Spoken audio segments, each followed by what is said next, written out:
Dobrodošli v podkastu Gospodarske zbornice Slovenije, kjer danes govorimo o eni izmed pomembnih tem sodobnega gospodarstva. Kako voditi podjetja v svetu, ki se hitro in seveda korenito spreminja. Če smo bili nekoč vajeni neke stabilnosti, predvidljivosti, nekih jasnih pravil iger, tudi v podjetjih, danes živimo v svetu večjih hkratnih kriz, ki prepletajo tako ekonomijo, okolje, politiko in tehnologijo, in vse to vpliva seveda na podjetja, ki se morajo bistveno bolj in hitreje danes prilagajati novim razmeram na trgu.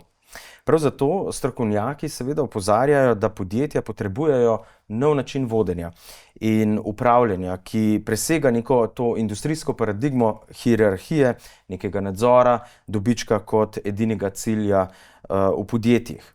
Peter Drucker, ki velja za najpomembnejše srečanje voditeljskih mislecev na svetu, je to povzel z zelo jasno mislijo, in sicer največja nevarnost v času viharjev ni sam vihar, pač pa to, da delujemo z včerajšnjo logiko.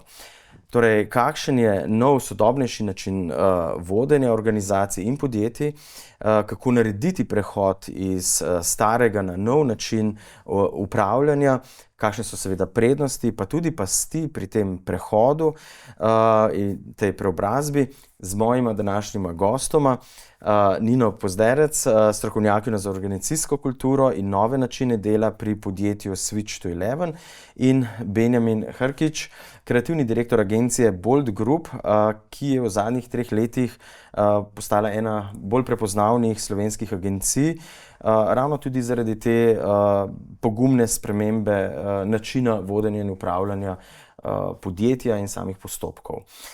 Lep pozdrav obema. Zdravo. Hvala, ker ste se odzvala našemu vabilu. Morda Nina, midva začneva. Preden spregovorimo o tem novem načinu vodenja podjetij in organizacij, se najprej dotaknemo tega vprašanja, kakšne so bile pravzaprav značilnosti dosedanjega načina upravljanja podjetij, njihovega vodenja. Ja, v bistvu Management 1.0 se je rodil leta 1900, se pravi v času industrijske revolucije, ko je Henry Ford imel težavo in sicer je moral zvišati svojo produkcijo. Takrat je bil mogoče svet malo drugačen, kakor je sedaj. In takrat sta skupaj z Taylorjem in Gantom so v bistvu naredili prve korake v smeri hierarhije. Skratka, takrat je prvič v zgodovini sploh prišlo do menedžmenta, prvič je prišlo sploh do neke hierarhije, do tega, da se je razdelil upravljanje dela od odločanja. In bodimo iskreni, to je bila za tisti čas izjemna inovacija, res je pohitrila proizvodnjo, res je povečala dobičke, malo se je pa pozabili na ljudi. Se pravi, Daniel Cable bi rekel, da ja, management je bil super iznajdba za tiste čase, ampak nekako ljudje pa niso več bili živi pri tem svojem delu, ker se jim je povzel eno glavno stvar, in to je avtonomija. Skratka, sistem iz leta 1900 je bil naravnan na tem, da jaz ti povem, kako boš pač ti delal, in ti pač mene ubogaš. Zdaj, seveda, do danes se je management tudi razvil, smo imeli določene, upgrade, ampak miselnost pa v osnovi ostaja enaka. Se pravi, imamo eno centralizirano skupino managementa, ki ima v roki vse niti, ki se odloča, ki se strateško odloča. Žal je pa tako, da danes velikokrat na podlagi starih informacij. Zakaj? Zaradi tega, ker informacije o kupcih, o produktih imajo pa ljudje, ki so v stiku z njimi. Se pravi, ne vem, prodajalci v trgovinah ali pa ljudje v proizvodnji, ki dejansko delajo, verjetno veliko bolj vejo, kako bi lahko proces zapeljali drugače, bolj učinkovito. Ampak če imaš navodila, da jaz vem, kaj je dobro, ti samo pač delaj, enostavno ugasneš ljudi, in v bistvu s tem zaradi tega imamo tudi težave z zavzetostjo. Svet se je močno spremenil, ne, kot si sama tudi že rekla, ne, ljudje danes, ne nazadnje tudi zaposleni ne iščemo samo dobrih plač, ne, ampak iščemo nek smisel, iščemo neko pozitivno, spodbudno delovno okolje. Rekla si, informacije so dostopne pravzaprav vsem, tudi zaposleni jih imajo izjemno veliko, ne, včasih celo več kot sam management, aktualne, zadnje informacije. Pa tudi mlajše generacije, ne, ki so danes že na trgu in vstopajo na trg, seveda delujejo v poslovnem svetu povsem drugače morda kot neke starejše generacije, ne.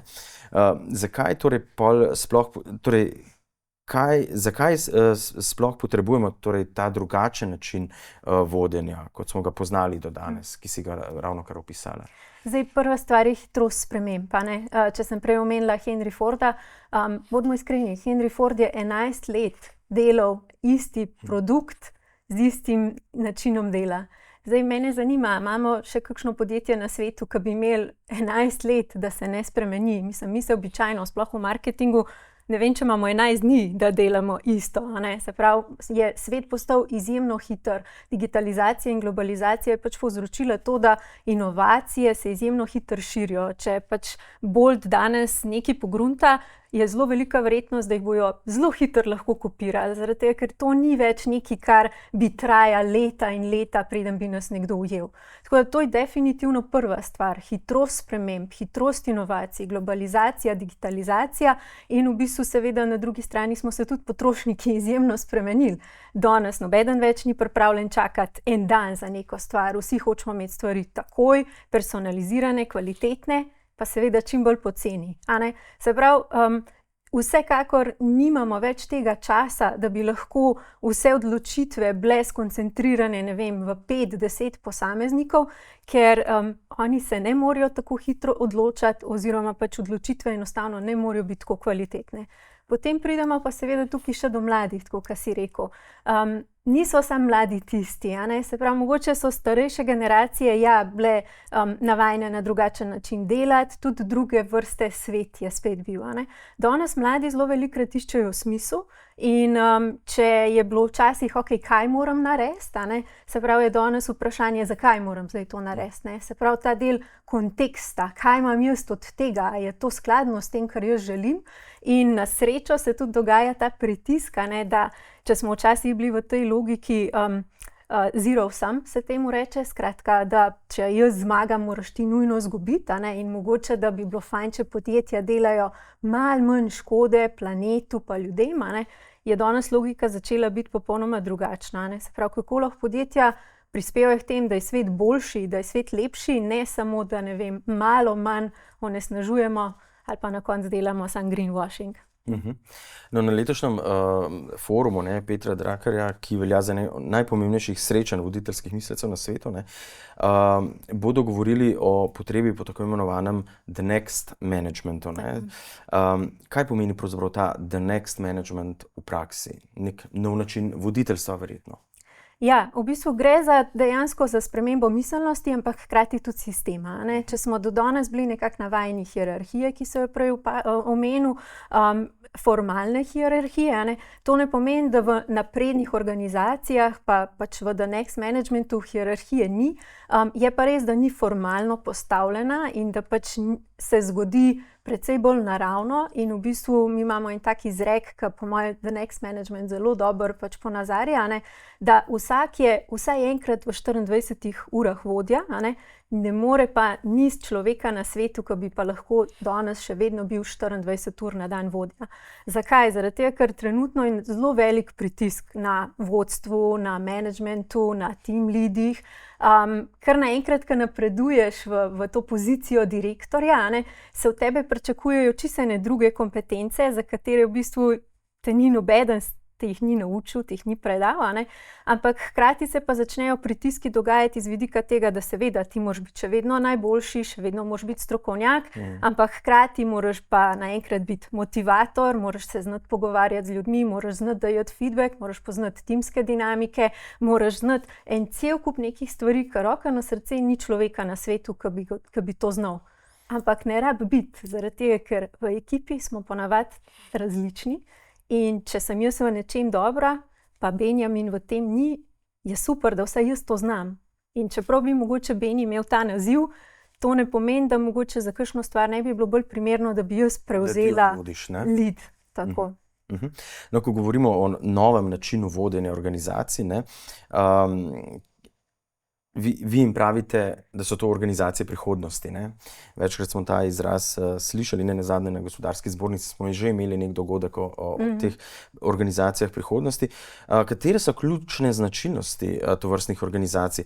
Povsem praktično, konkretno, recimo z vidika organizacije dela, vodenja timov, spremljanja rezultatov in nagrajevanja zaposlenih, rekrutiranja.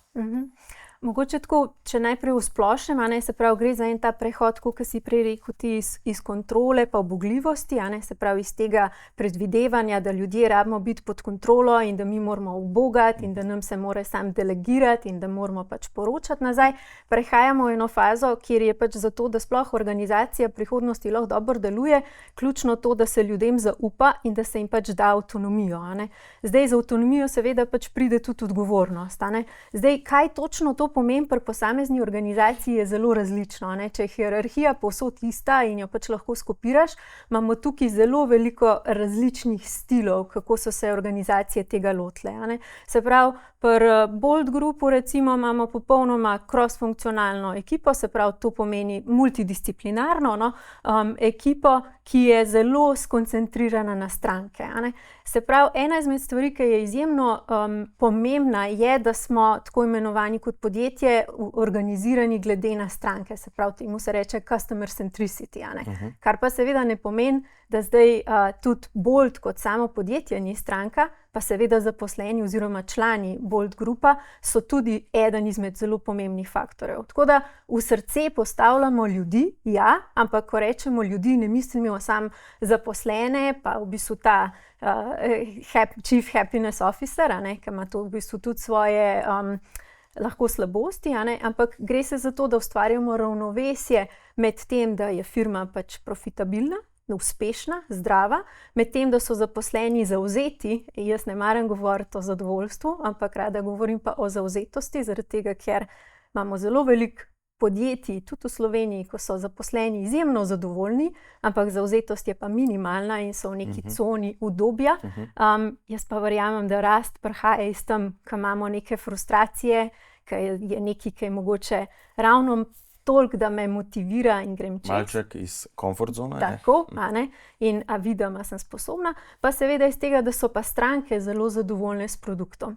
In na podlagi teh usmeritev, kot si tudi prej rekel, od tega, da je glavni fokus denar, do tega, da je pač poslanstvo, od tega, da imamo zelo direktivno vodenje, da imamo v bistvu zelo podporno vodenje, zdaj lahko bi govorili tudi o servant leadershipu, ampak ne gre se za to, da je vodstvenih veščin ali pa vodenja manj. Jaz bi rekla, da ga je kvečjemu več, je pa v bistvu bolj razporejen čez vse ljudi. Ker ne nazadnje, teorija samodeterminacije pravi, da v bistvu notranja motivacija, to je tista, ki nas najbolj žene, je povezana s tako imenovano namensko srečo, smiselno srečo, ne hedonsko, kakor so ping-pong mize, pa team buildingi, pa pač materialne stvari. In zato, da so zaposleni lahko zavzeti, pomeni, da moramo imeti v bistvu pripadnost, se pravi, da sem jaz del nečesa, da sem pomembna, da moje dejanja štejejo, to, da jaz imam avtonomijo, kar pomeni, da imam hkrati tudi odgovornost, ker brez avtonomije ni, in to ne pomeni, da vsi delajo vse, ampak je mogoče celo pravil več, in seveda tega, da jaz razvijam svoje talente, se pravi mojstrstvo. In to je tisto, kar nam pa mogoče v trenutnih organizacijah malo manjka, ker smo zelo osredotočeni na nagrajevanje s pomočjo zunanje motivacije, bonusi, plače, nazivi, zaposleni meseca, namesto da bi mogoče ustvarjali pogoje, kjer zaposleni lahko tvegajo, delajo napake, so psihološko varni, si povejo težke stvari, imajo težke pogovore in ne nazadnje, ko je kriza, resnično stopijo skupaj. Kako pa poteka recimo ta tipična transformacija organizacije? Kako začeti, koliko časa običajno to traja, ta proces, in kaj so najpogostejši upori? Potem bomo pogledali primer Bolt Group z Benjaminom, pa vendarle mogoče sem še to vprašanje. Ja, Precej drugače je, a ne, če si že klasično organiziran, a ne, pač klasično hierarhično in se odločiš za transformacijo, kakor če si startup in v bistvu, ko rasteš, lahko se že odločiš za drugačne vrste organizacije, a ne. Zdaj pri transformacijah je žal tako, da je zelo odvisno, a ne. Seveda večje kot je podjetje, načeloma dalj časa traja, a ne, je pa zelo odvisno tudi od pripravljenosti direktorjev, vodstva, lastnikov, za kakšno spremembo bo šlo in kako hitro bo, a ne. Zdaj običajno pri podjetjih, kakor je Bolt, se v bistvu nekako v 2 letih midva odklopiva, ali kako naj rečem, kar pomeni, da v prvem letu so spremembe precej bolj intenzivne, ker je načeloma treba porušiti stare stvari, zato da lahko zgradiš nove, a ne.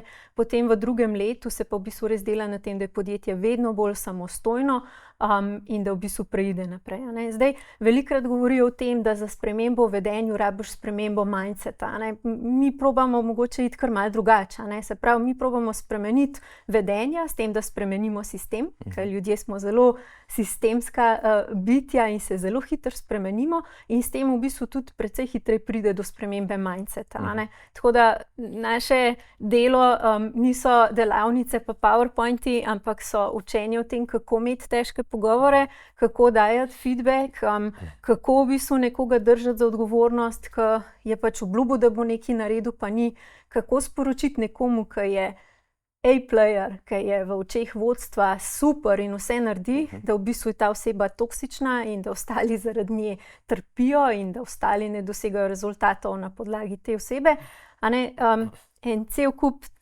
takih težkih stvari, ki pa mislim, da pridejo prav tudi kasneje v življenju, a ne.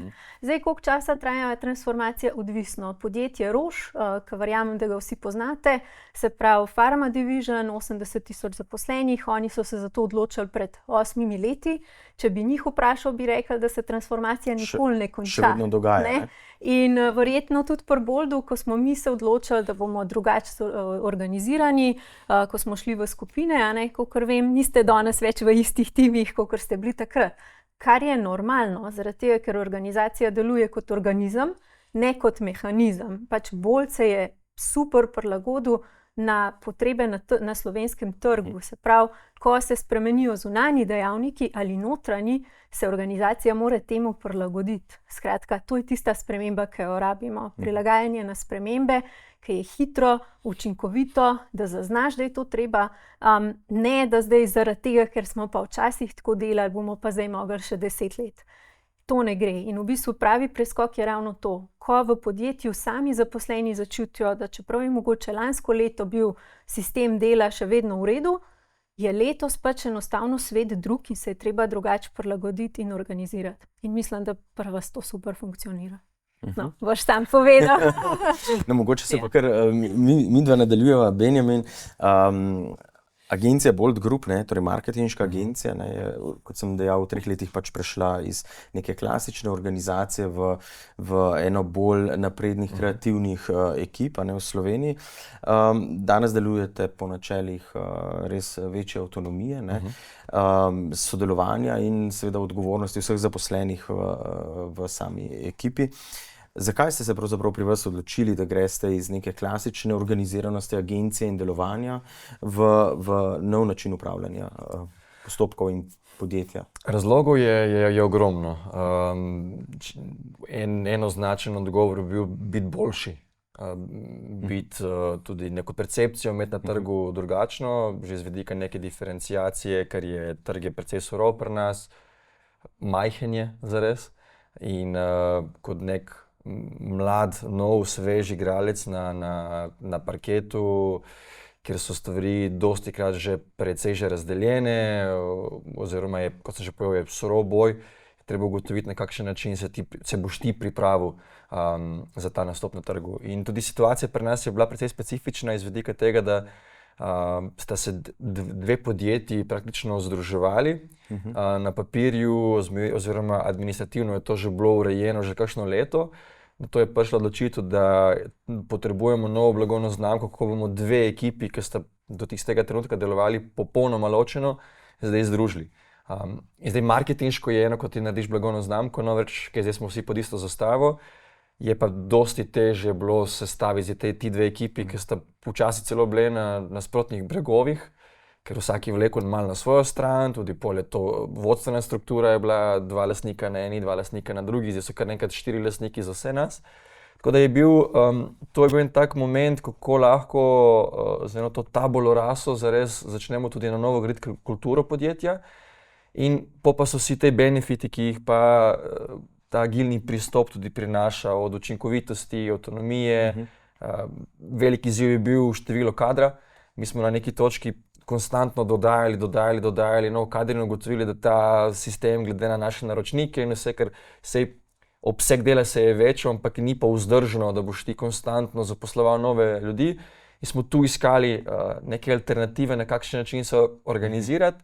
Tako da tu je prišlo do sinergije z Jako pa Nino, ki smo tudi imeli zelo dolgo, ta sistem onboardinga in pogovora sploh, kaj zdaj vse to prinaša, predvsem te spremembe, ki jih je že Nina omenjala, ki jih je pa ogromno in so pa boleče. Tako da razlogov je res ogromno, ampak glavni cilj je bil predvsem ta, kako zdaj novo blagovno znamko res na en tak svež način predstaviti, da bo tako zanimivo za nas, kot interno, kot pa tudi za eksterno publiko. Pa mogoče še samo ta detajl, ker je spet neka taka specifika naša bila ta, da velik del ekipe so bili samouki.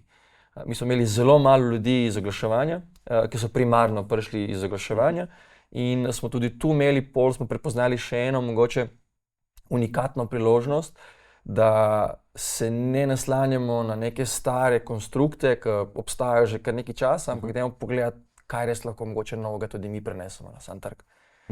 Kaj konkretno ste recimo pri vas spremenili, ne? Katere procese, način dela, odnos med zaposlenimi? Če se zelo konkretna, prej in potem. Kaj je pa sprememba? Mislim, ključna razlika, tudi ki jo recimo s stanovskimi kolegi, ko se pogovarjamo, je sestava ekip. To je, mislim, da je, tu smo potrebovali največ tudi časa, po mojem mnenju, da smo nekako ugotovili, torej nismo več postavljeni hierarhično, to je prva točka, in nismo postavljeni... Naprimer, kako? Da imaš oddelek za medijsko načrtovanje, oddelek torej, nismo oddelčno sestavljeni, torej ekipe so pomešane, dajmo reči, da imamo ekipo 5 posameznikov, ker imamo kreativca, ker imamo pisca, ker imamo oblikovalca, ker imamo projektnega vodjo. Tudi projektni vodja več se ni imenoval projektni vodja, že iz, bom rekel, te indoktrinacije besede vodja, ker smo si pač ideja je, da je ta pritisk, ki ga čutimo, da je popolnoma porazdeljen na celo ekipo, hkrati pa, da tudi se nekomu drugemu omogoča potencialno, če se čuti ali tisti dan, tisti teden, ali pa na tistem projektu, da prevzame štafetno palico, če kaj zdaj bom pa jaz tisti, ki bom to vodil, ker dostikrat se zgodi, da so projekti, kjer se ful boljše ti začutiš, bliže ti je tema, z naročnikom imaš mogoče boljši odnos. Skratka, ogromno je enih spremenljivk, ki jih je mnogo lažje implementirati s tako sestavo, kot če imamo mi zdaj oddelke, pa iz enega oddelka morate v drugi oddelek. Hkrati projektni vodje so imeli preveliko, bom rekel, prevečenega bremena je bilo na njihovi strani, kako se bo ta projekt usmeril in vodil. Vsi smo na sestankih, ne samo projektni vodja, torej z naročnikom, tako da je ta pretok informacij dosti hitrejši. Tedenski sestanki so skupno vodeni. Torej, ne rabimo direktorja oziroma vodjo pisarne ali pa vodjo ekipe, ki bi ta sestanek odpeljal, in so to v bistvu kot neki, bom rekel, mini checkpointi, ker skupaj čekiramo, kaj je tisto, kar je na projektu še za narediti, kaj smo naredili, kaj bomo naredili.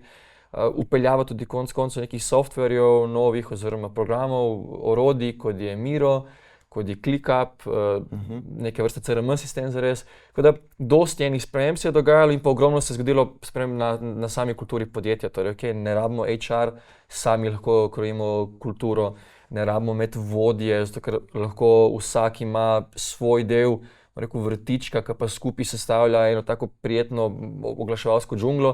Tako da dosti enih elementov je, ker se predvsem v tej interni kulturi spremeni, je pa tudi ogromno dela, ker smo naučeni od malega, da razmišljamo binarno, 1 ali pa 0, res je ali pa ni res in tako dalje. In tu je dosti enih opcij, ko pa moraš biti inovativen, dosti je opcij, ko se ne moreš skriti, po domače rečeno, ker enostavno si on the spotlight, ker ni oddelek 5 zdaj copywriterjev, ki mogoče te bo en rešil, ampak zdaj si tukaj si on the spot in to je tvoja naloga na tem projektu, ti si se za to javil konec koncev.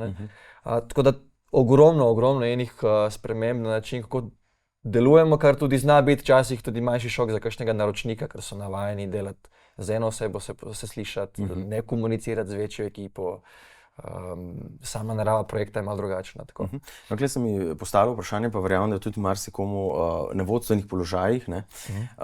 Kako pa potem, recimo, imaš skupino 5, imaš nek problem, kjer imamo različno mnenje in potrebno se je pa le odločiti, v katero smer gremo, na kakšen način poteka odločanje in ne nazadnje tudi usmerjanje, v katero smer bomo šli, ko so tudi različne mnenja okoli mize.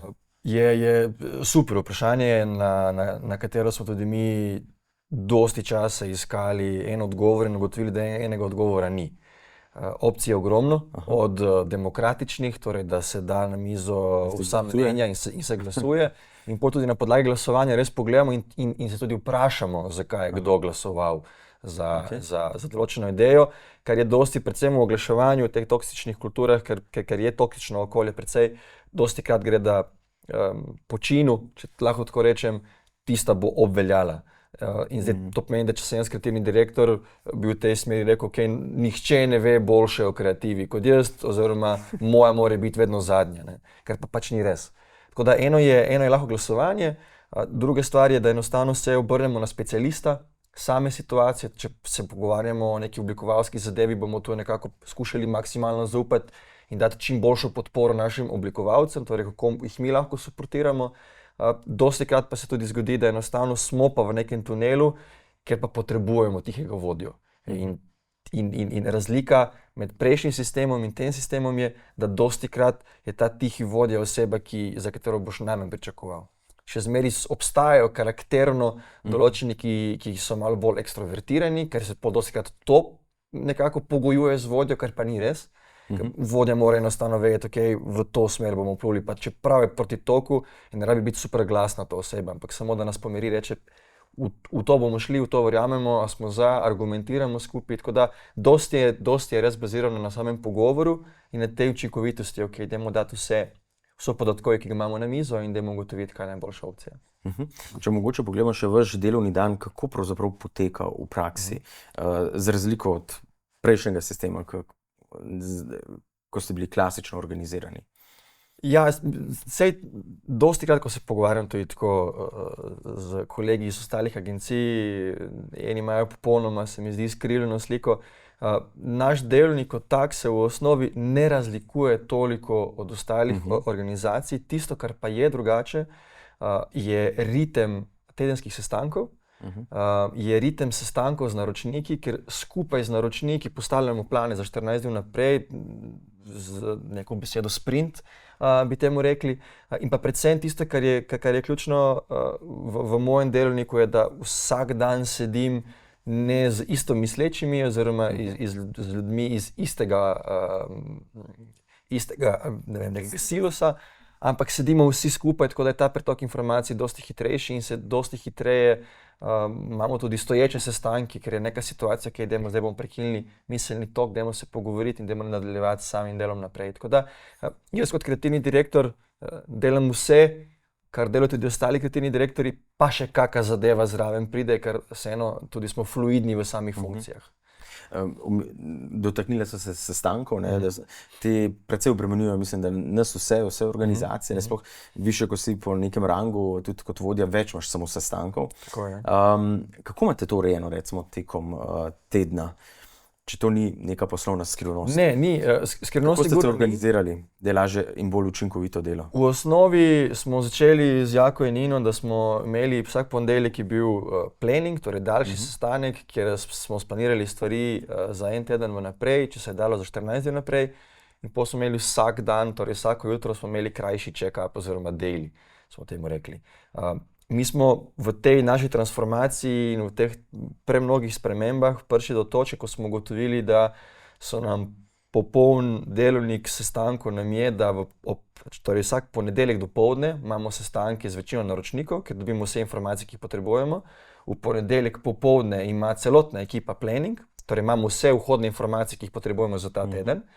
In presečnico smo si zdaj nastavili četrtek zjutraj, torej danes zjutraj smo imeli daily, ker torej ponedeljek je bil dan planiranja, torek, sredo smo delali, v četrtek danes zjutraj imamo pred sabo še 2 delovna dneva, ker preverimo, kje smo, torej na neki polovici smo za reč tega izvedbenega dela tedna. In pol pač se še ta četrtek in petek izpelje. Tako da imamo nek tak sistem, ki smo si ga sami postavili na tej poti, ko smo ugotovili, okay, kaj nam najbolj ustreza in kako tudi mi lahko naročnike na naš sistem prilagodimo, da jih prepričamo, da je ta sistem hitrejši, boljši, učinkovitejši, manj popravkov je, kar pol se na koncu je enako cost efficiency, ne? Tako da pač na koncu dneva še zmeri si nekako stremimo k profitu, oziroma je to en tak stranski produkt, ki se sproti dogaja. Mogoče bi sam dodala, ne, Beni zdaj omenil profita, ne, se pravi, transparentnost vseh finančnih informacij je pač predpogoj, ne, se pravi, v Boldu so vsi seznanjeni in pač se zavedajo, razumejo podatke, ne, se pravi, kako podjetje stoji, kakšni so stroški, kakšen profit je, kako računajo strankam. Skratka, ta del informacij, kar je ponavadi nekaj, kar je rezervirano bolj za management in pač ostali naj se s tem ne ukvarjamo, ne, je večinoma ena izmed prvih stvari, na katerih se začne delati. Ne. Se je pa potrebno zavedati, da veliko podjetij v Sloveniji recimo tudi deli svoje finančne informacije, ampak jih deli na način, da jih razume samo finančnik v uni svoji Excel tabeli in pač nihče drug, ne, kar pomeni, da v bistvu niso informacije transparentne. Ne. Po drugi strani je pa v bistvu glavno tisto, da lahko vidiš, da ti na tako imenovano profit and loss tabelo, na profit, da pač imaš vpliv, ker pač če ga nimaš, če govorimo o nekih milijonih, ki se jih ustvarja na leto, pač če gledamo iz vidika posameznika, ki ima plačo, ne vem, 1500 evrov, če ve, da je še bruto del, ki ga mora plačati delodajalec, je že dober, večinoma še tukaj začnemo, ampak skratka, tudi to, kad damo jih v ekipe, jim naredimo pač svoje profit and loss analize, tako da v bistvu ekipa ve zase, kakšne ima stroške, kakšne ima prihodke, kje lahko kaj izboljša in kako pač lahko kakšno stvar naredi. In to povežemo s tem, da pač imajo oni tudi možnost na to vplivati in na to, da se pol tudi pač v določenih primerih tudi profit deli med njih. Seveda ne vse. Iz tega izhaja tudi neposredna motivacija. Ne? Tako, ja. Ja, se strinjam, ampak to je ta del, ki smo se prej pogovarjali pač o informacijah. Zdaj, večinoma imajo ljudje, ki imajo stike s strankami ali pa v proizvodnji, točno vejo, kaj se na tistem delu dogaja. Zmanjka jim pa ta del informacij, ki so pa vezane, ne vem, na nek management. In tudi to, če bi malo sam povzela, ne gre se za to, da zdaj podjetje ne rabi managementa. To absolutno ni res. Je pa res, da mogoče pa ne rabi toliko menedžerjev, zaradi tega, ker menedžerji ustvarjajo tako imenovan overhead, se pravi nekoga, ki ne ustvarja direktno dodane vrednosti. In v bistvu ponavadi je tako, da ko podjetje začne rasti in začne dodajati menedžerje, pa middle management, pa si začnejo RVC nekako zbijati, zniževati.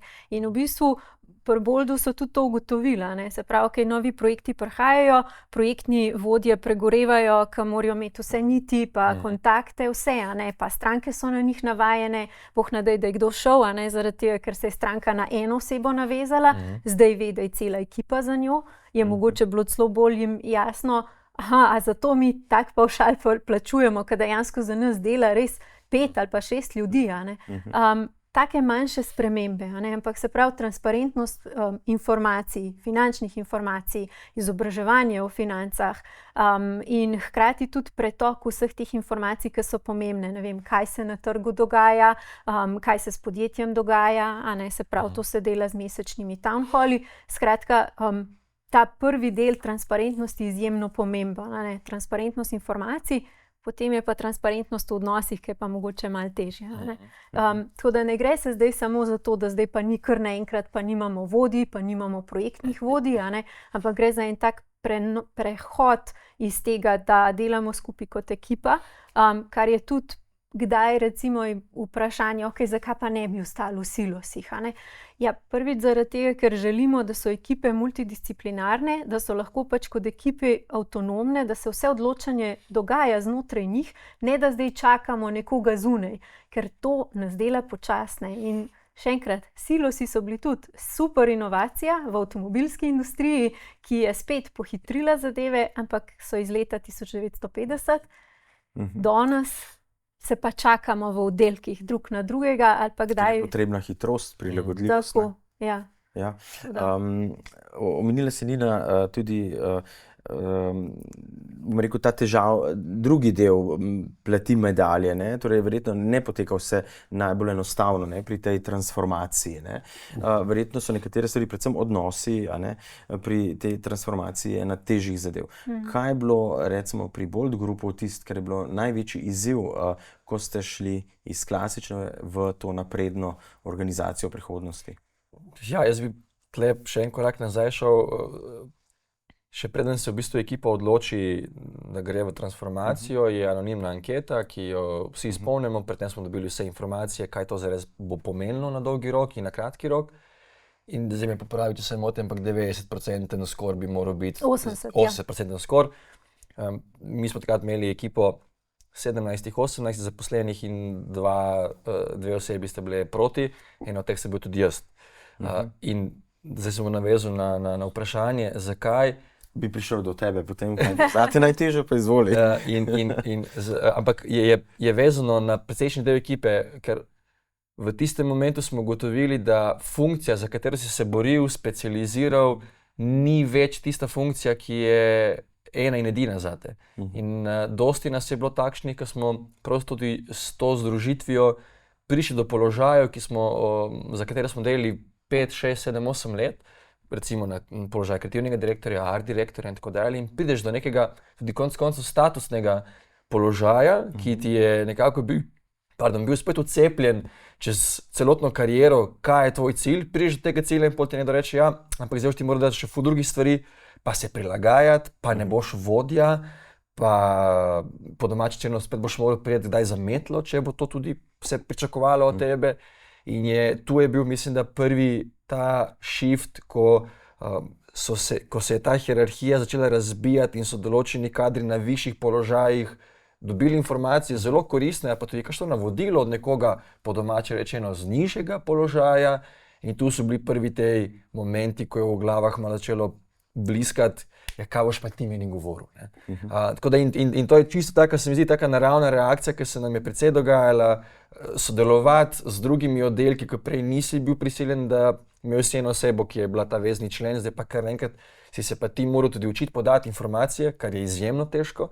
V našem poslu je to ena najtežjih stvari, torej brifirati nekoga in debrifirati nekoga in pol ugotoviš, da tudi interno tega ne znamo početi, mi pa skozi bentimo čez naročnike, tako da predvsem ta pretok informacij in prilagajanje, da smo zdaj iz te piramide, smo vsi na eni taki ploski, kot je tale miza, vsi enaki, vsi prvi med enakimi, ni nobenih razlik, tako da ta mentaliteta je izjemno težka. Mi smo pol tudi z Debonovo tehniko paralelnega razmišljanja nekako skušali tudi to njegovo filozofijo dati zraven, ni vedno yes or no, 1 ali pa 0, ampak je ogromno enih možnosti in tudi tako smo si skušali naš interni manifest pisati, ki je spet samo par črk na listu papirja, ampak skušati čim več nekih elementov imeti, da boš lažje verjel v ta proces, ker če ne verjameš, in ogromno nas ni verjelo, tudi tisti, ki so rekli, da so za, še zmeri niso verjeli v to zadevo, sploh ko se začnejo spremembe, bolijo spremembe in so težke, ker nismo navajeni, oziroma vsaka sprememba boli,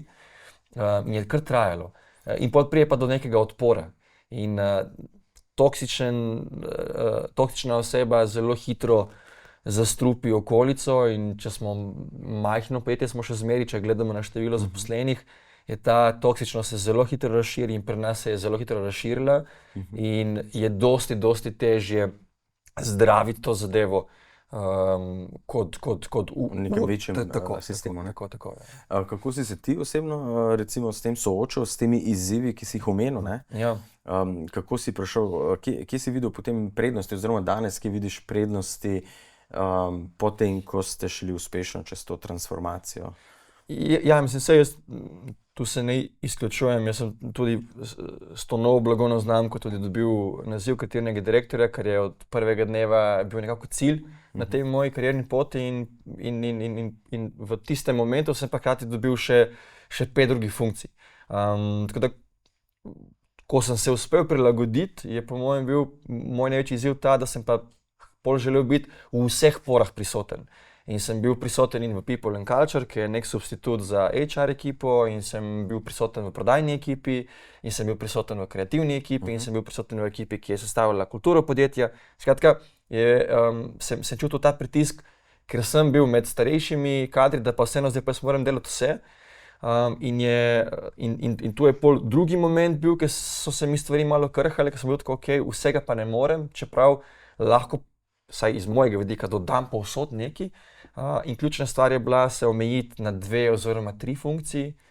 Tiste, za katere smo se uskladili s podjetjem oziroma z vodstvom, kje oni vidijo, da lahko ima podjetje največji benefit z moje strani in kje sem se jaz pa najbolj čutil in najbolj želel. Da je bila tudi ena funkcija, ker podjetje se res mi niti ni nujno videlo, ampak sem si jaz ful želel in sem imel, bom rekel, tak močen moment zadovoljstva dobiš, ker veš, da 1/3 tvojih delovnih nalog je pa vezana na nekaj, kar te pa res izpopolnjuje. 1/3 je zato, ker je tam, ker si postavljen, ker tudi si za to namenjen. 1/3 je pa tisti stvari, ki pa je vodstvo videlo, recimo iz prodajnega vidika, se nisem želel prodajati, ampak smo ugotovili, da obstajajo sinergije, kako lahko jaz prodajni ekipi dosti pripomorem. Tako da je bilo to malo prilagajanje iz ene funkcije na milijon funkcij in ugotoviti, 2-3 sta več kot dovolj znotraj same ekipe. Ki pogrešaš še iz starih časov, iz tiste klasične organiziranosti silosov, ne? Ne zares. Ne bi imel nikoli proti iti v organizacijo, ki je silosna, ob predpostavki, da so odprti za neke manjše deviacije. Dostikrat, ko se pogovarjam tudi s kakšnimi kolegi, ki delujejo v silosnih organizacijah, imajo ali kakšne sestanke malo drugače sestavljene, ali vsaj za kakšen projekt se drugače sestavljajo. Je pa res, to, kar tudi Nina že povedala, eno je ta finančni moment, za katerega na koncu dneva vsi delamo, to si ne bomo metali pesek v oči, ampak je pa tu še en velik steber, ko so pa te benefiti, ki ti jih pa podjetje omogoča in koliko svobode imaš pri izražanju ali poslovnem ali kreativnem v mojem primeru. In tu smo si vzpostavili eno tako posebno, res mikrokulturo, za katero verjamem, da je pa ni v Sloveniji. In tako da iz tega vidika ne pogrešam nič, ne izključujem pa, da so to zdaj 2 popolnoma ločena svetova, ampak se dosti da tu še mešati in iskati novih nekih kombinacij. Graditi na dobrih praksah ene in druge organiziranosti. Tako. Nina, so takšni modeli, ne, o katerih danes govorimo, ne? Ne vem, če bom prav rekel, teh flat organiziranosti bolj, ne, kot neke hierarhične, primerni za vsako podjetje. Bom rekel, tako z vidika malega kot velikega podjetja, omenila si Roche z več kot 80,000 zaposlenimi po vseh državah, ne, sveta, to je zelo globalno podjetje. In na drugi strani tako za recimo storitvene podjetja, kot proizvodna podjetja, kjer sestavljajo recimo linijo avtomobilov. Zdaj, tako kot sem v bistvu prej omenila, pač tako kot je bolj organiziran, ne pomeni, da zdaj to so vsi. In tudi ta flat, to ni nujno. Se pravi, Roche recimo ima še vedno nek močen management, ampak pač ima vedno bolj dela na tem, da je teh hierarhičnih nivojev skozi manj. Se pravi, če jih je bilo, ne vem, 8 let nazaj, plus 10, jih je danes mogoče samo še 5 in da se zelo dela na nekih teh mission-based ekipah, se pravi na ekipah, ki so posvečene, da imajo nek skupen cilj in ki so velikokrat multidisciplinarne. Ampak to ne pomeni, da so vse organizacije tako organizirane. Zdaj recimo v proizvodnih podjetjih imamo eno regijo v Španiji, v Bilbao, kjer na ta način deluje preko 100 podjetij in so v bistvu proizvodna podjetja. Kar je zanimivo, da so med sabo zelo različno organizirane. Eni imajo še zmeraj seveda procesno, pač v proizvodnji ne moreš biti isto organiziran, kot v storitvenem podjetju, imajo recimo še vedno tako imenovane team leade, je pa razlika zaradi tega, ker v bistvu te team leadi niso postavljeni strani direktorja, ampak so zbrani strani ljudi. In v bistvu tudi ta del tako imenovanih, to so governance ekipe, people and culture, strategy operations, je ponavadi še vedno sestavljen iz človeka, ki je bil prej finančnik, ampak so zraven tudi drugi predstavniki ekipa, ne, zaradi tega, da smo vsi skupaj v tem in da smo vsi v tem seznanjeni. Ne. Jaz ne bi rekla, da zadeva v kakšni industriji ne deluje, predvsem zaradi tega, ker vidimo, da so organizacije, kot je recimo bančništvo, imamo Handelsbanken, švedska banka, ki v bistvu je že tako organizirana že vrsto let in v bistvu ena izmed redkih evropskih bank, ki v času finančne krize ni rabila pomoči države. Ne? In hkrati se v bistvu tudi večina farmacevtov odloča za drug pristop. Roche je mogoče bil prvi 8 let nazaj, ampak trenutno zelo odmevno poteka transformacija podjetja Bayer in ne nazadnje tudi Novartis je začel že implementirati določene prakse tudi pač pri nas, ampak na drugačen način. Kar je pomembno je, da ne obstaja en način, en model, jih imamo različno, jih pa opažamo v bistvu praktično v vseh industrijah. Dobila sem recimo na zadnje vprašanje, kaj pa recimo živilska pa predelovalstva. V Ameriki imamo podjetje Morningstar, ki je največji proizvajalec paradižnika, paradižnikove mezge v Ameriki, mislim, da pokrije 40% vseh potreb. Oni v bistvu so popolnoma napredna organizacija. In kar je zanimivo je, da v ta del vključujejo celo svoje sezonske delavce. Skratka, da se drugače delati v vseh industrijah, ne da se pa skopirati recimo to, kar je naredil Bolt in zdaj reči, to bo pa zdaj povsod delovalo. Zdaj, dejstvo je, da tudi mi nismo samo, pač eno je Bolt, imamo še kakšno marketinško industrijo, mislim, marketinško podjetje, s katerim smo recimo sodelovali, pa niso isto organizirani kot oni. Zakaj? Zaradi tega, ker imamo lahko popolnoma isto podjetje, ki je isto veliko, ima 50 zaposlenih, se bori za iste stranke, ampak bo organizacija lahko drugačna zaradi ljudi, ki so noter. In to je tisto, kar je v bistvu zanimivo. Ne obstaja enega pravilnega načina in mogoče še to, kar sva se prej dotaknili na večjih pa manjših organizacij. Mogoče v manjših organizacijah je to nekaj, kar pride zelo naravno. Tam do 10 zaposlenih, bodimo iskreni, vsi tako delujemo. Direktor ni sam direktor, ampak mora biti še, ne vem, mora sodelovati s strankami, mora biti prisoten, mora tudi biti čistilka, zdaj pač malo karikiram. Ampak v tistem času, se pravi, ko startup raste, smo pa nekako kar navajeni, sej tam enkrat, ko nas je pa 15, pa direktor ne more več imeti vseh niti v rokah, pa ne more se več vsega, ne vem, mogoče on odločati. In takrat v bistvu, ko bi mogoče bilo bolj smiselno, da bi rekli, ok, kako bi se pa lahko mi drugače zorganizirali, se odločijo, da se postavijo recimo prvi middle management. In potem se tam začne težava v prenosu informacij, v prelaganju odgovornosti. Je pa tako, da ne. V sodelovanju, ne, med silosi. Ja. Mogoče najbolj slavna organizacija trenutno je proizvodno podjetje Haier, kitajska, ki je zelo drugače, bi lahko rekli, hierarhična, ampak oni so v bistvu že kar nekaj let nazaj ugotovili, da to ne bo šlo iz vidika interneta, iz vidika strank. In v bistvu imamo podjetje Haier, ki ima preko 100.000 zaposlenih, organiziranih v mikroekipe. Se pravi, drži se ga sloves tako imenovanega startup factoryja. Delajo pa belo tehniko, pri nas lahko kupite. In za 100.000 zaposlenimi, ne? 100.000 zaposlenimi, ja. Kako organizacijska kultura ni vpliva na uspeh ali neuspeh transformacij? Ne? Že zdaj se rekla, pač ni enotnega modela, treba je verjetno individualno pristopati. Ne? Ampak kaj se zgodi, recimo, če poskušamo uvajati neke nove načine dela, ne da bi upoštevali neko obstoječo kulturo? Ja, mi v bistvu vedno, kadar začnemo z nekimi transformacijami, pač seveda po neki določeni diagnostiki, kje podjetje sploh je, zaradi tega, ker ne začnemo pač povsod isto, podjetja so si zelo različna. Skratka, tehnike prve, ki jih implementiramo, definitivno transparentnost, ki sem jo že prej omenila, in nek ta ritem sestankov, ampak ostale stvari so pa zelo prilagojene od podjetja na podjetje. Zdaj, kultura je nekaj, kar se s časoma pač potem spremeni. Tako, kot sem rekla, mi bi lahko rekli, mi delamo najprej na tem, mislim, da se spremeni kultura, ampak dokler tvoj vsakdanji delovnik poteka popolnoma enako, kot je prej, se ne bo spremenil nič. Mi imamo lahko serijo nekih delavnic, pa ne bo nič drugače. Zaradi tega mi pristopimo k temu skupaj z ljudmi. Se pravi, govorimo o tem, da je ko-kreacija. To ne pomeni, da zdaj jaz pridem v podjetje pa rečem, ok, naredim ne vem kakšno analizo in pol jaz rečem, jaz sem strokovnjak, jaz vem najboljš, kako je. Ne, pač gre se za to, da mi pridemo do ljudi pa vprašamo, ok, kaj pa je prva sprememba, ki si jo pač vi želite, kako bi pa lahko neke stvari izboljšali, kako si pa recimo, če se neka sprememba zgodi čez noč, kako pa izgleda vaš delovnik. Skratka, začnemo na teh prvih otipljivih stvareh, ki ljudi motijo.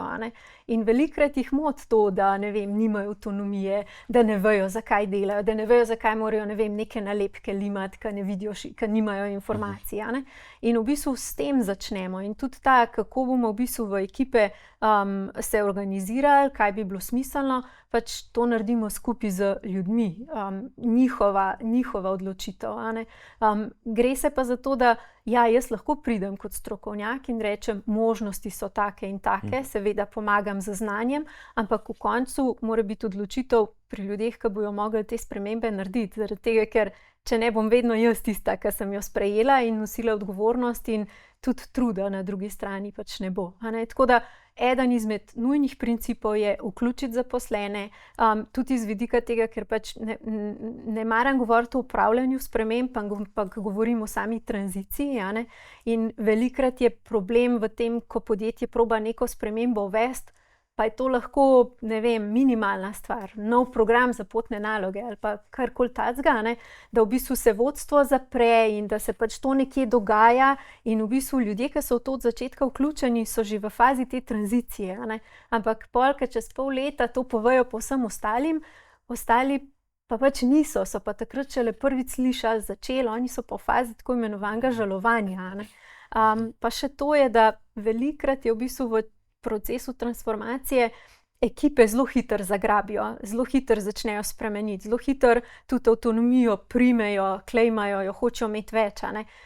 Pri vodstvu velikokrat imamo pol majčkanega zatika zaradi tega, ker smo še vedno v tej družbi, se pravi, direktor je tisti, ki mora vse vedeti, direktor mora imeti pod kontrolo, direktor je, ne vem, nekdo, ki... Tako, tako da to. Videla sta sodelovala pri transformaciji dlje časa, podjetja Bolt Group. Če bi morala, počasi se namreč zaključuje naš pogovor, pa zato še dve vprašanji in eno ne bo iz vaše izkušnje osebnega sodelovanja.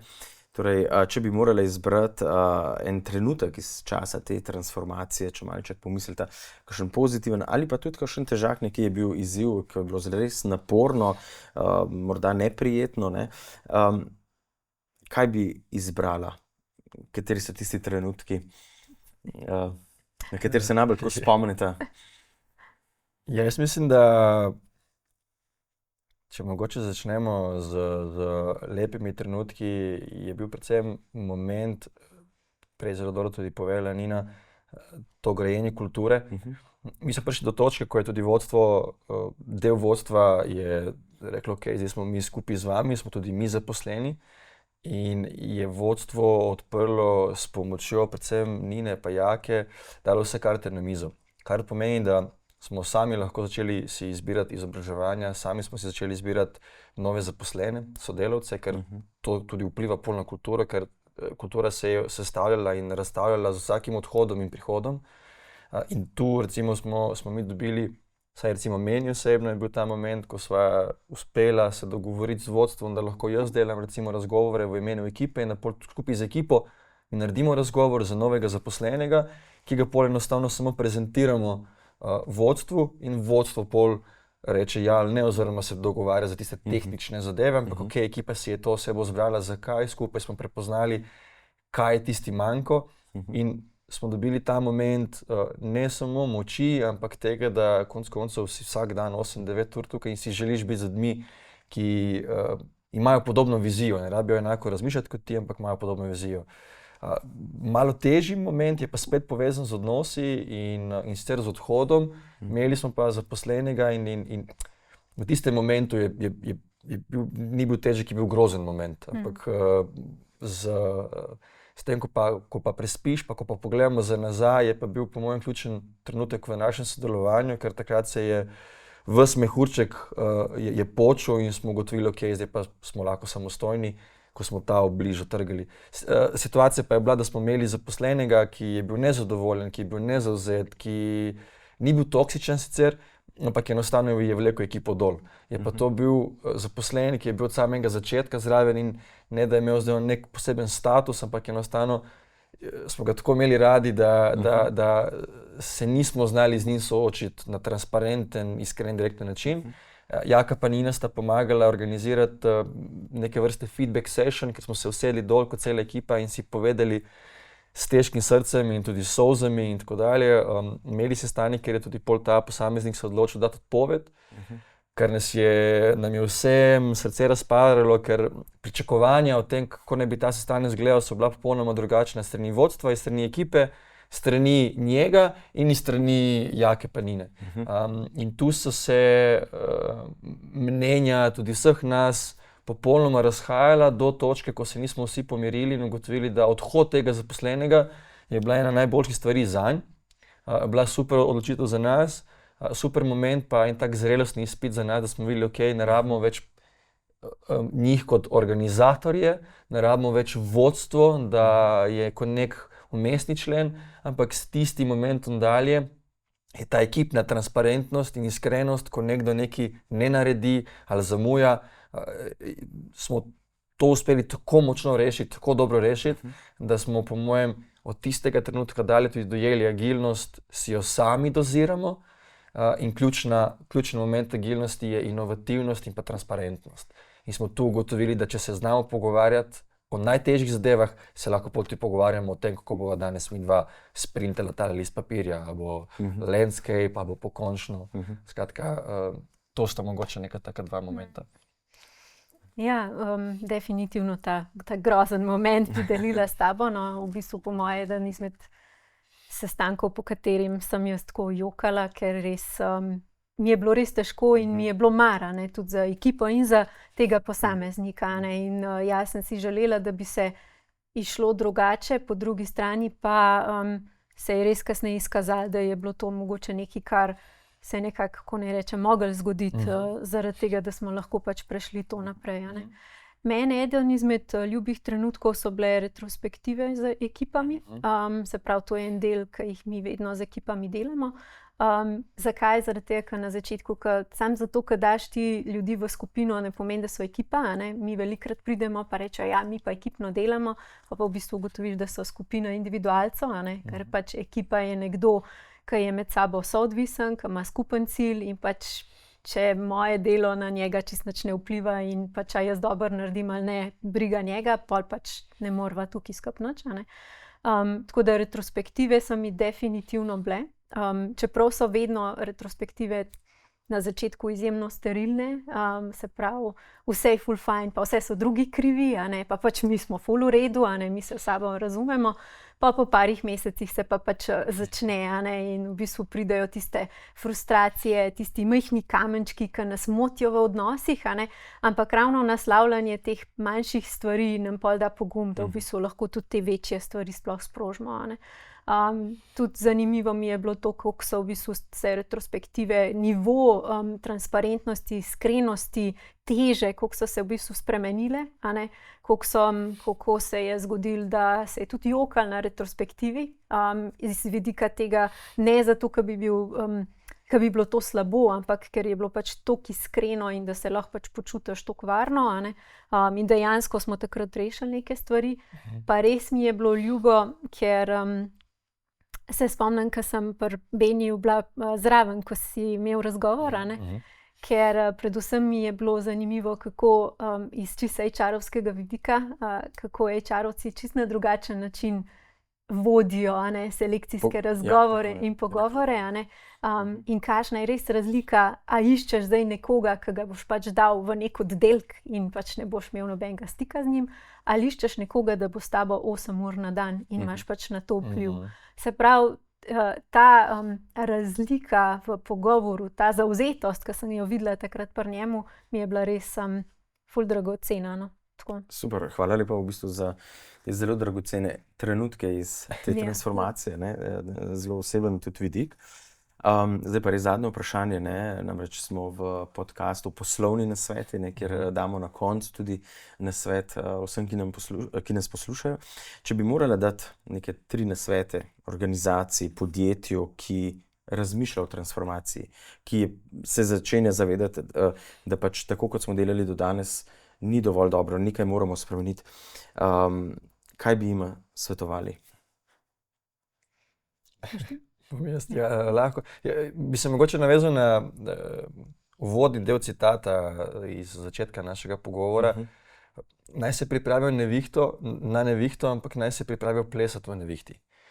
Ogromno bo sprememb in sprememba mora ratati ena od tistih ključnih besed, ki jih bo spremljala, in enostavno naj si zaupajo, tako kot si do zdaj še nikoli niso, ker brez tega transformacija se ne bo zgodila. Tako da jaz bi res rekel, to pričakovanje, da bo težko, ker je težko, predvsem težko je za vodstvo in težko je za vse tiste, ki v osnovi delajo neko službo samo zato, da oddelajo tistih 8 ur. In tu sta pol še vse vmes. Tako da je to zaupanje na relaciji vodstva in zaposlenih in pa se s temi spremembami spoprijeti, da vsaka nova sprememba ni napaka, ki jo popravljamo, ampak je nadgradnja. In mi smo tukaj potrebovali ful časa, smo gotovi, spet nekaj spreminjamo, ne zato, ker je bilo nekaj slabo, ampak zato, ker lahko je nekaj še boljše. In je maraton, no, tako. Je pomemben ta mindset, ne, pristop k spremembam. Lina, še kakšen tvoj nasvet?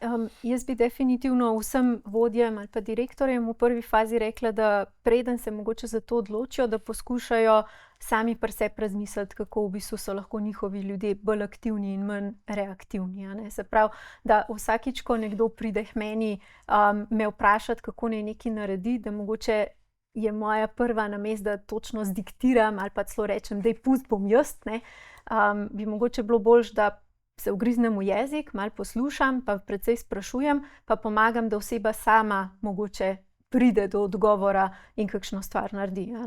Zdaj, v sami glede transformacije, pa če se odločijo za to sami, definitivno prvi korak je transparentnost, delati na tem, na finančnih informacijah, pa mogoče še en korak pred tem, kaj je moja motivacija za tako spremembo.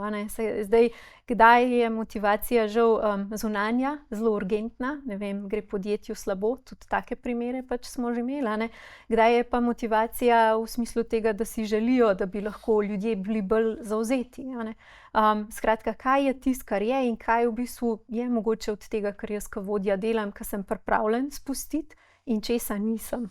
Zaradi tega, ker velikokrat pridemo do tega, da so vodje eni taki rešitelji, da rabijo biti potrebovani in je v bistvu to težji moment, kakor če si mikromanagement. Zaradi tega, ker če mikromanagiraš, ljudje, ki mikromanagirajo, zelo hitro pa ugotovijo, da se precej bolj počutijo, ko tega ni treba, ko vidijo rezultate. Tisti menedžerji, ki so pa zelo, ki jih imajo pa ljudje zelo radi, zaradi tega, ker v bistvu jim rešujejo vse težave in jim odvzemajo vse frustracije, sami pa pregorevajo, tisti imajo pa ponavadi identitetno krizo, ker kdo sem jaz, če me nobeden ne rapa, in pač kje lahko jaz zdaj na drug način prispevam. In definitivno, pač, če se v tem odločate, čim več brati knjig na to temo in podcastov in v bistvu ugotoviti, kjer način dela mi omogoča, pa vključiti zaposlene čim prej, da mogoče tako, kot smo trenutno organizirani, se meni zdi, da ne deluje in zakaj se meni tako zdi in pač kaj oni mislijo in začeti s ko-kreacijo in mogoče z manjšimi spremembami. Ne z ogromno prenovo, resistematizacijo in tako. Pač manjše spremembe in več njih in pač tiste, ki pridejo od ljudi, pa bo precej večji efekt, kakor z nekimi velikimi načrtovanimi spremembami, ki se pol v realnosti ostanejo na papirju. In ne zgodijo. Tako. Torej naj bo tako. Nina, Benjamin, hvala lepa za obisk v našem studiu. Hvala za še naprej uspešno delo. in seveda nenehne nadgradnje in spremembe v smeri odličnosti, in pa seveda Nina, čim več uspešnih transformacij slovenskih podjetij. Hvala. Hvala.